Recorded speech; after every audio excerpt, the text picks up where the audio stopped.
मंत्र उच्चारण किया जाता है।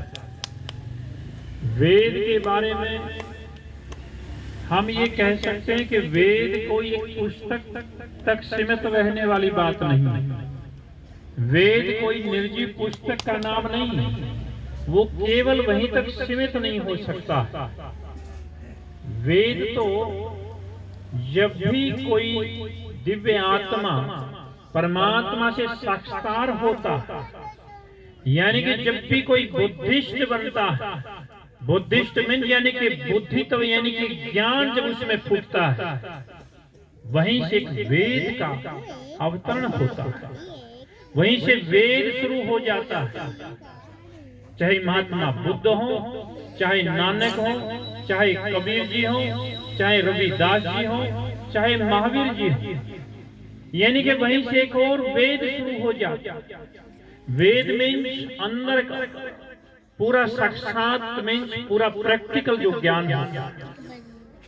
तो ऐसे वेदों का मंत्र उच्चारण इस एरिए में करवाना, इसलिए मैंने शुरू में कहा था कि मैं शेरवाल जी को साधुवाद देना चाहता हूं कि आपने इतना बड़ा कार्य यहाँ पर आपने शुरू करवा रखा है।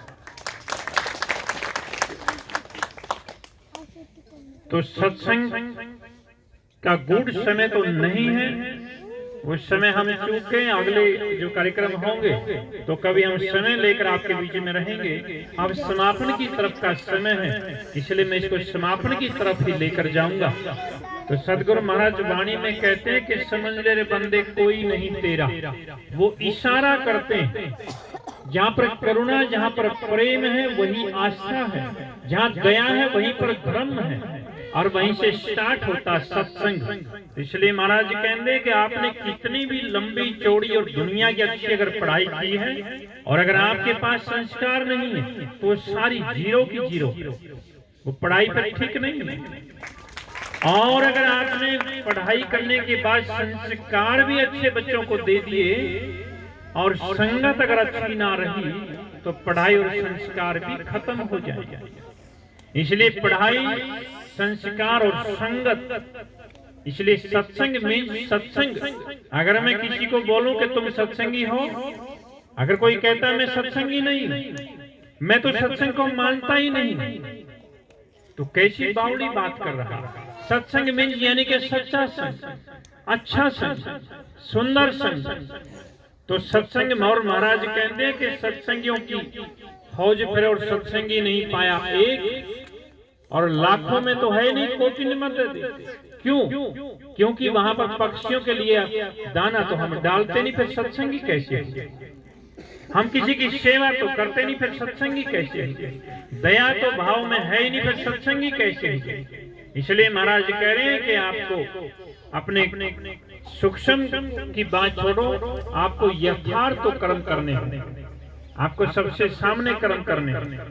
तो बहुत डीपली बहुत सारी बातें होती हैं, लेकिन मोटा मोटी संत लोग ये समझाने की कोशिश करते हैं कि तुम सत्संगी बन गए, आश्रम में आना शुरू कर दिया, 15 दिनों तक यज्ञ में रहे, इस वहां जाकर कैसे पता चले कि तुम 15 दिनों तक यज्ञ में थे?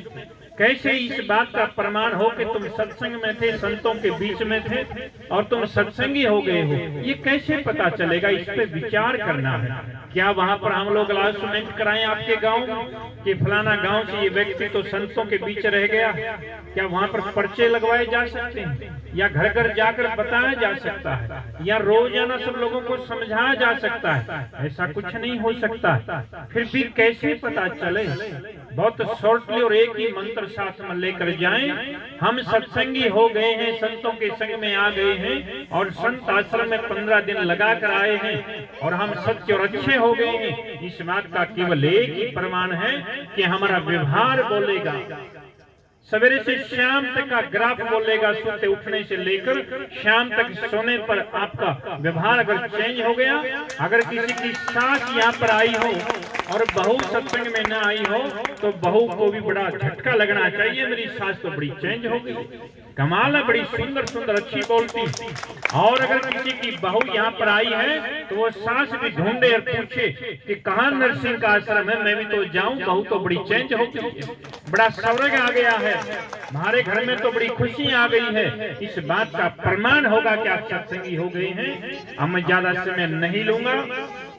इस कार्यक्रम में जिसने जब भी जो भी सेवा की है 15 दिनों से, चाहे किसी ने यहाँ पर भोजन बनाने में, चाहे लाने में, टेंट लगाने में, बर्तन साफ करने में, यज्ञ की हवन सामग्री लाने में, इसको बनाने में, इसको लिपाई करने में, चाहे टेंट वाले ने, माइक वाले ने, हलवाई ने, जिस ने जो भी कुर्सी बिछाने में, संतों की सेवा करने में, चाहे संतों के लिए जो कंबल वगैरह आपने दिए ये लाने में, और जिस ने जिस प्रकार से भी नरसिंह शेरवाल जी की, मैं इनको शेरवाल की जगह शेरवाल कह जाता हूँ, डबल शेर कह देता हूँ, अच्छी बात।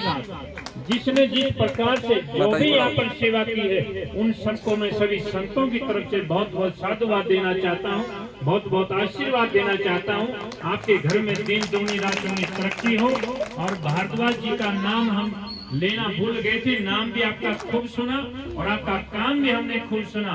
और जिस प्रकार से शेर की तरफ गए थे, पूरे हरियाणा प्रदेश में आपको देखा, पूरे हिंदुस्तान में आपकी बात पहुंची। ऐसे शेरों का साथ शेरवाल जी का होना चाहिए, पर कोई गाड़ी को रोक नहीं सकता है। और हमारे बीच में चोपड़ा जी भी पहुंचे हैं, वो आप खड़े होकर जरा आपका स्वागत करेंगे। सभी लोग ताली बजाएं।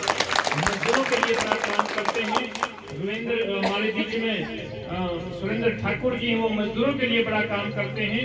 तो यानी कि किसान और मजदूर, ये किसानों को ये समर्पित आपने किया। किसान और मजदूर एक मेरा वर्ग है। आप सबको हमारी तरफ से बहुत बहुत साधुवाद, बहुत बहुत आशीर्वाद। बोलो सदगुरुदेव महाराज की जय। बहुत बहुत धन्यवाद आदरणीय स्वामी जी का, हम सबको बहुत आशीर्वाद मिला। आपका सानिध्य और आशीर्वाद ऐसे ही हमें मिलता रहे। अब मैं आदरणीय बहन विशोका यति जी से कहना चाहूँगा, एक हमारे साथी कई बार बच जाते हैं, बाद में ध्यान रहता है। आप बहुत ही पर्यावरण प्रेमी हैं, आदरणीय भाई सतपाल मुसाफिर जी, जिन्होंने ये प्रदर्शनी, विज्ञान प्रदर्शनी लगाई है। आप खड़े हो जाएं, आपका स्वागत बहन विशोका यति जी कर रहे हैं। सतपाल मुसाफिर जी, आप बहुत पढ़े लिखे हैं, पर्यावरण प्रेमी हैं, पक्षियों के लिए आप बड़ा काम करते हैं। और इनके गांव में जाएंगे तो इतने कबूतर और इनके ऐसे ही शरीर पर बैठे रहते हैं। आप इतना काम करते हैं, बहुत बहुत धन्यवाद। महाराज जी ने बताई दिया था, मेरे बहुत ही छोटे भाई रमेश चोपड़ा रिवासा से, आप भिवानी से चलकर आए हैं। सतत भारत भवन निर्माण मजदूर यूनियन के आप प्रदेश अध्यक्ष हैं। आप सब यहाँ पहुँचे, आपका बहुत बहुत धन्यवाद। और अब मैं डॉक्टर हर्षमोहन भारद्वाज जी से विनती करूँगा, क्योंकि जब हम आरंभ करते हैं तो भी डॉक्टर साहब से करते हैं और समापन के ऊपर सबका धन्यवाद भी करते हैं। तो संत आश्रम की तरफ से डॉक्टर हर्षमोहन भारद्वाज जी ही करते हैं। धन्यवाद।